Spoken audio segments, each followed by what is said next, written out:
There is a ton of hype around AI agents out there right now. And if you're like me, you're looking at all the headlines wondering like, are they a thing? Are they here? But I think it's mostly companies trying to get ahead of the market, try to get the hype out there, trying to get people interested in buying stuff you don't need right now. As a marketer, I've been surveying the land and trying to figure out what's what and how it's going to pan out, because I think it is going to come and it's going to come quickly, but it's not here yet. So in this video, I want to present the 5 stages of AI agents and how to make the most of it right now. Welcome back to the AI Driven Marketer. I'm Dan Sanchez. My friends call me Danchez. And today I really want to unpack this topic because I feel like there is just so much confusion around what an AI agent is, what it's capable of, what we have now, what's going to come in the future. And so I thought I'd make it clear, and I spent a lot of time thinking about what these stages would look like, what we currently have, what we're starting to see, and what some of the, I'm hypothesizing what some of the next steps will be before we actually have full-blown agents. And I'm going to define it. We're going to break it down real simple. And I'm also going to show like examples of every single stage, even the ones that I think are a little bit more hypothetical right now, so that we can actually start making the most of what we have now to be prepared for what's to come. So with that in mind, let's review the big picture of where we're at with AI and then talk about where agents fits into it so that we can take advantage of it. Now I'm going to open up my deck right here, and if you're watching or following along with me visually, it's just going to be plain to you. But if you're listening to this, just remember that I'm going to be explaining everything we go through it here, and you won't be missing much if you're not following along with the video. But if you do want to follow along, check out the YouTube channel for this channel or open it up in Apple Podcasts. If you open it up this episode full width, you can actually watch the video right in Apple Podcasts. So let's go ahead and look at this. I have here an upside down pyramid with 5 different levels, with 1 at the bottom and level 5 at the top. And it is actually the 5 different levels they're going to be talking about that OpenAI, Sam Altman, put out this summer that became a really helpful tool for me to understand where we've been, where we are, and where we're going. So let's review the 5 levels of AI right now. We start off with level 1, which is chatbots. This is what landed a little over 2 years ago in November of 2022, when ChatGPT kind of hit the market, that everybody became aware of where AI chatbots were. Like that kind of opened up this level 1. The next level is reasoners. That's where we finally got O1 preview this last summer, and now we have O1 Pro and O3 Mini High just came out a few weeks ago, and more are coming out soon. Reasoning models are the next level of AI. We have agents. This is what we're talking about in this video, right? These are AIs that can go and do multiple things for you and act independently in order to accomplish not just tasks, but whole projects. And we're going to dive more into that in a bit, but let's continue on.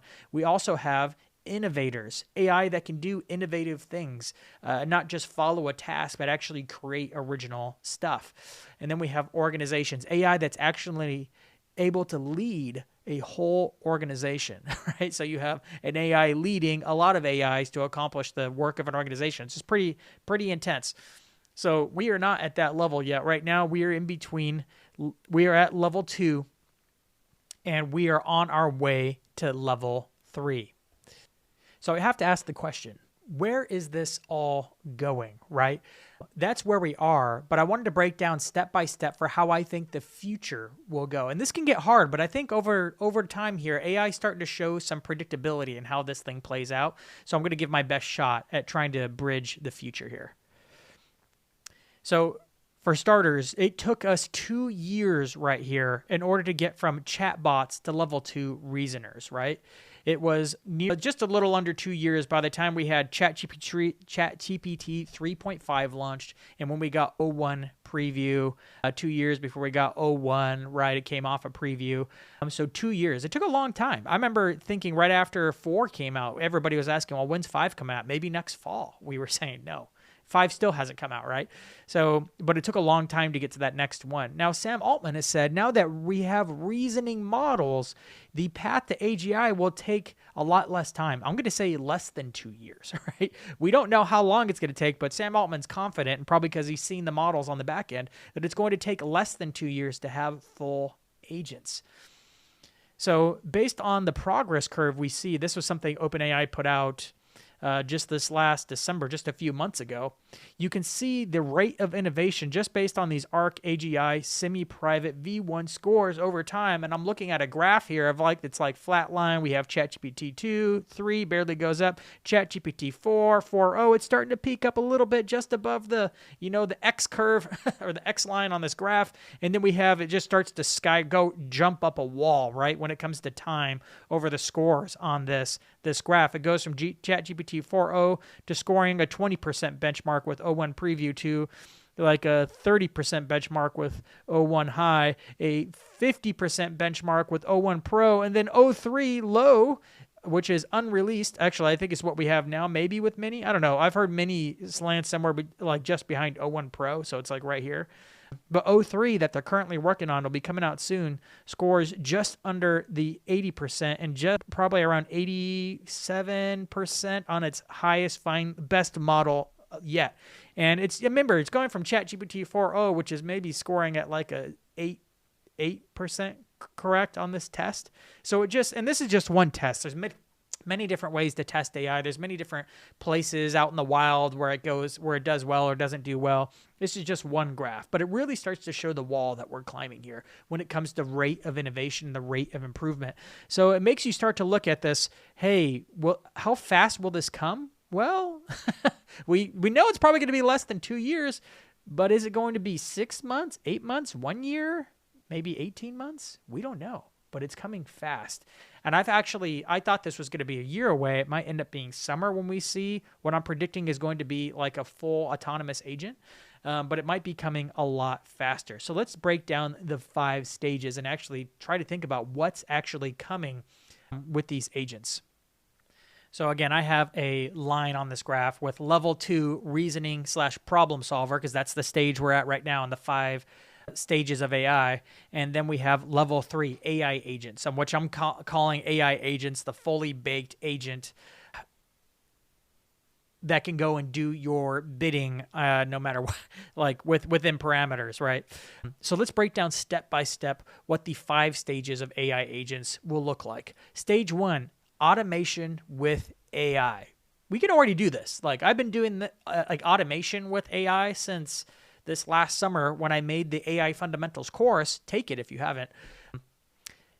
It uses marketing automation within the high-level CRM and just runs out to ChatGPT to go and fetch some data, plug it into a cell or a field for the contact record to then inject into an email that goes out to them to customize the course on the AI Fundamentals. You can go to danchez.com/courses in order to find that course to test it out to see what it's like. But automation with AI, most people, even people are calling these agents right now, and I'm like it's not an agent. It's just automation that has a little bit of AI in it.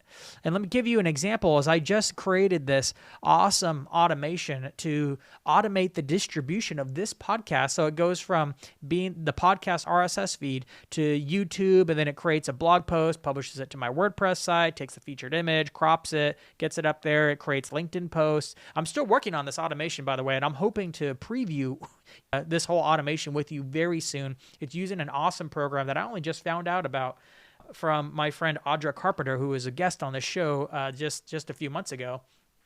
And it's an awesome automation program, N8N. Kind of a developer, not great name, but just Google it, you'll find it. So I'm going to be doing a full breakdown of this in a future episode, so stay tuned for that. But this isn't an agent. I've had a lot of people, I posted the same picture to LinkedIn. People are like, oh, look at this agent. I'm like, this ain't an agent, ladies and gentlemen.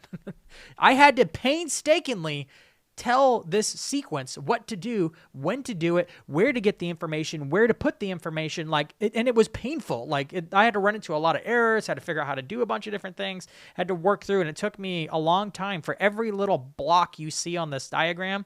And we're looking at a diagram. If you're listening to this, it's like this, it looks like a typical automation sequence where a bunch of blocks are linked to each other, and you can see the journey that this automation takes. Nothing really complex or nothing really fancy to look at. It's just it looks like a flow chart or a diagram. But this automation isn't an agent. It's simply an automation where a few times into it, I make a call to Google Gemini or I make a call to ChatGPT and be like, hey, here's some information. Give me back this information. I stick the information, it gives back to me in a field, and then on the automation it goes. That is not what I would call agentic. That is not it acting. But it is certainly a step towards agents and what I would call the first step. So this has been possible like even before like ChatGPT came out, like its API was available for people to start injecting AI into automation. In fact, most AI before ChatGPT, this is what it was. It was just a little bit of AI baked into very robust automations. But let's talk about the next level, and that's what some people are calling intelligent automation. Now, there's a difference. With intelligent automation, it's not just doing a little bit of AI in the automation, it's actually doing much more significant. And we can do this now in NAN, man, horrible name. They actually have a tool that I haven't started using yet, but as soon as I saw it, I started realizing its potential.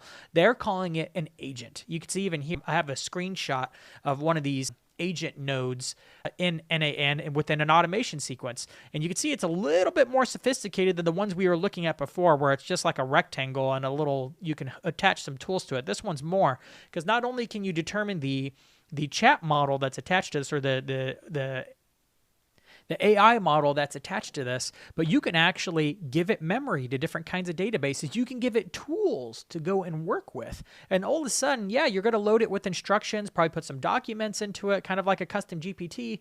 It's now a much more robust situation where it has to think through with the model you've attached to it, how to use these tools and access real live data. Like you can hook up your WooCommerce store to it. You can hook up your Airtable database. Now imagine for a second if like I want to continue on with this podcast distribution. It's writing a blog post for the podcast and it's embedding the YouTube video into it from the podcast. That's great. It's already doing that. But what if I went a step farther and hooked up an AI agent to it and said, hey, here's the blog post. I want you to add some compelling links to previous blog posts I've written on this topic. Go and search the database with this blog post in mind. And now I want you to rewrite the blog post and add a few different links back to 1 to 3 different articles that I've written before, or podcast episodes that I've had before on this topic. So keep it in mind, find the links, find the topics that have been written about this on, and then go and add some links to it. And now it has to think through a much more complex array of information. It's got to search a database. It's got to take multiple steps. Probably going to want to hook up a reasoning model to this because it actually has to reason through multiple steps in order to accomplish this objective. And so that my blog post can have a lot of internal links baked in, and it's fully automated. It's like I don't have to touch it again. I might have to review it, but it's a lot more complex than being like, here's some information, go write a blog post, get the blog post back, move it on. Right? It has to walk through and think through a number of different steps in order to accomplish this one specific task. So this is definitely a level up from just AI with automation and what I'm calling intelligent automation. But it's still just another step forward in our path to AI agents. So let's go ahead and take a look at the next step or stage, the next stage. So let's go ahead and take a look at the next stage in AI agents. I am calling it the AI-assisted automation. Yes. So we're going from AI with automation, intelligent automation, in the AI-assisted automation. Now, again, I'm a little bit forecasting here, but I have actually seen an example of this, and I think we'll start seeing this a lot more over the next year. Like, I wouldn't be surprised if you start seeing this a lot more over the next couple of months, because I've already seen it, and I've seen this even a year and a half ago. There is a CRM called Element 451. I worked there for a short time, and they were doing this early. I think they're way ahead of the market. In fact, of all the tech companies that I've seen, Element 451, which is this like an industry that's really lagging behind, which is higher education, they have probably one of the most cutting edge like AI platforms that I've ever seen. One of the cool things that it does is what I'm calling AI-assisted automation. They have a bunch of different marketing automation tools inside this platform, kind of like in a HubSpot where you have your flow and workflow builders. And like many automation systems, they have a bunch of pre-built templates. But I don't know about you. Like I like building it from scratch, but a lot of people get like to use these templates and then they have to go and fill it in with all their information. But what Element 451 does is they have AI assistants. I would say it's getting on the lines of agents. You can just say, hey, I'd love to build one that looks like this. And it would go and look through the library of templates, pick a template, and then begin filling in the template based on all the basic information it already knows, all the photos that it has of the university, all the basic data that it knows to fill in, and then actually fills in the entire automation, right? And that's a bit different because before, remember I said I had to painstakingly go and drag each node onto the sequence with NaN in order to get this sequence to work. Right? But with something like Element 451, it's just going to pull the template. And it's not just going to pull the template for me to go and then customize it. No, it's customizing it for me. That's a whole different level of automation that AI is going and using. And it might even have some AI elements in it where it's going to ChatGPT and getting back some custom information. I don't think Element 451 has some AI elements in it where it's pulling that, but maybe it does. It's been a while since I've actually looked at this. So that's starting to get to what I'm calling AI-assisted automation. But that's not it. We have 2 more stages. So stage 4 is AI-led automation. Okay? So let's go and revisit. I have not seen this one yet, but I imagine it will come very soon. Imagine that we have Element 451, right?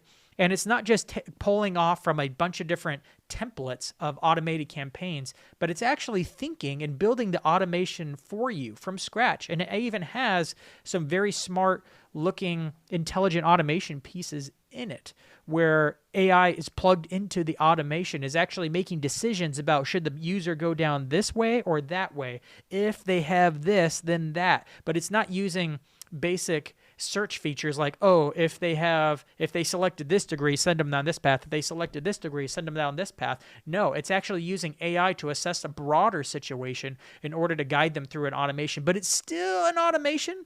But it's not pulling from a template. It's actually thinking through what needs to happen where. So it's looking through all the different nodes. It's looking through all the different engagement pieces in the automation and then architecting it out for you really quickly, customizing it. All you're doing is giving it instructions, looking at it, and maybe even being like, oh, I don't like how this one works. Like, let's make some changes here. And kind of like you make changes to a blog post with ChatGPT, you're having a conversation with it and it's actively building the automation for you with some really smart looking intelligent automation into it. So that's AI-led automation, right? It's not just assisted, it's AI-led. AI is leading the automation. AI is leading this stuff. I actually think this stage will exist and will be really helpful, but I think we will breeze over this particular stage really quickly because by the time it's able to do this, we are literally just a moment away from actually getting to what I'm calling the last stage, the 5th stage of AI agents, which is the full autonomy or fully autonomous agents. And that's what I mean when I'm talking about AI agents. I want to be able to give it an objective and it just builds the whole automation campaign for me, even if it's only used one time. But it might be something that gets used a couple of times or be modified ongoing, or you have to build a whole new automation campaign every single time because it has to think through all the different objectives, all the different tools it needs, the sequence to be built off of. Maybe I am running a university as a marketing director and I want to build a new campus preview weekend because we're going to inject some new special campus preview weekend to come visit the campus. I need to build a whole campaign for it, but I only need to do it one time. So this is a special opportunity that we're doing. And so it needs to build the whole sequence of who to invite, when to send it, what to send, when they get here, after they get here. It's a lot of campaigns to build out. But an agent will be able to just be like, build it out, you execute it, and then it's done. Or even just, I want to send out a campaign that's today, and it's multiple steps across multiple channels, and the AI agent will be able to go and collect everything, set it, schedule it, and then start working on it immediately. That's an agent. I believe it's going to go a lot faster because one prediction that I had is that it will be really hard for AI agents to do this because it needs access to all these credentials and APIs. But now that they're starting to kind of unleash AI agents just directly in the browser, if you just give it permissions and passwords and maybe give it like some credentials and some logins like you would an employee, well, you don't really need all those APIs anymore, even though the API may be more efficient for the AI to deal with for itself, right? because clicking around and looking at contact records is kind of a pain. But if an AI agent can just go search through an API of your CRM real quick, you can probably find the information a lot faster itself. So again, this is less than 2 years away. What we're calling AI agents, even full autonomous agents. This is less than 2 years away. We don't know how long it'll take to get all the way from level 2 to the complete level of level 3, but it's going to be less than 2 years based on what OpenAI is putting out there. And based on the rate of progress that I'm currently seeing, even though we're early on in this race from level 2 to level 3, I think it's going to be less than 2 years. I think it might even be 1 year. We might even start seeing signs of a full autonomy. In fact, we are already starting to see some signs of full autonomy now with ChatGPT's operator. It's not very good, but it's starting to show signs that we're getting into that direction very quickly. And we will see all of these stages along the way. So as you're seeing this, you might be overwhelmed thinking like, oh my gosh, I haven't even started building any automations at all.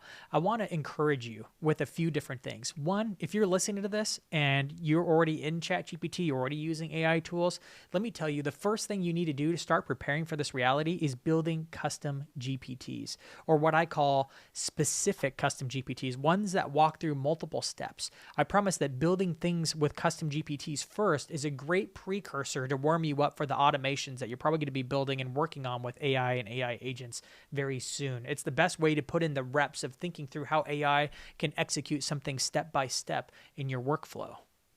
If you haven't done it before, I highly recommend taking my AI Fundamentals course that will take you from beginner to advanced very quickly. It's a 5-day video course, and it even has a customized email that perfects and customizes the lesson just for you and your role and your audience that you're marketing to. The next thing you want to do to prepare, if you've already built some custom GPTs, you're like, oh, I'm ready to roll up my sleeves some more and get ready for this agent thing, is to actually start working in order of the stages I've just laid out. Start with doing some automation and then pulling OpenAI or Gemini or Claude or whatever into the automation. How can you inject AI into the automation in little places in order to make your workflows and your process as a marketer just go more smoothly? Even if it's doing something that maybe only saves you a little bit of time, just having the work of building it and getting it gives you the kind of repetitions you need in order to get good at this skill. And then go on to stage 2, where you're starting to not actually just inject a little AI into it. AI is starting to think with you and actually start to work through some tools in order to make more intelligent decisions for intelligent automations. Soon we'll have some AI tools that'll be able to like draft campaigns for you and even lead the charge. Right now, I haven't seen a lot of those tools unless you're working with Element 451. But as soon as those tools are out, I'm sure to be covering them in this very show. So just keep listening to the show. I'll announce when those are out. For now, just start working through stage 1 and stage 2. I haven't even gotten to stage 2 yet, hopefully soon. And the last thing I wanted to bring up is just to remember, it takes most companies and individuals a very long time to actually grab hold of new technology and new ways of doing things and actually implementing it in their business. I know like all the hype and all the influencers on LinkedIn and all the different people talking about it on X and all that stuff makes it sound like everybody's doing it. I promise nobody's doing it. Like very, very few people are actually doing this stuff. And very few will continue doing this stuff for another year or two. We will literally have AI agents out and people will be like, oh, I haven't logged into ChatGPT yet. We are really early right now. And if there's one thing I know is that most companies are just really slow. Most companies still don't implement inbound marketing right. And that came out in 2006, 2007. Like, come on. They still don't know how to do content marketing properly in order to build a list, draw people in, and stop blasting them with like a traditional marketing approach. That's still a thing. So this is going to take a long time for people to catch up. If you're listening to this, you are way ahead. Start getting your hands dirty by building some custom GPTs. Take my free course and start thinking about how to build an automation. Again, episodes coming soon about how I'm using NAN in order to build the automation that powers the distribution of this very podcast.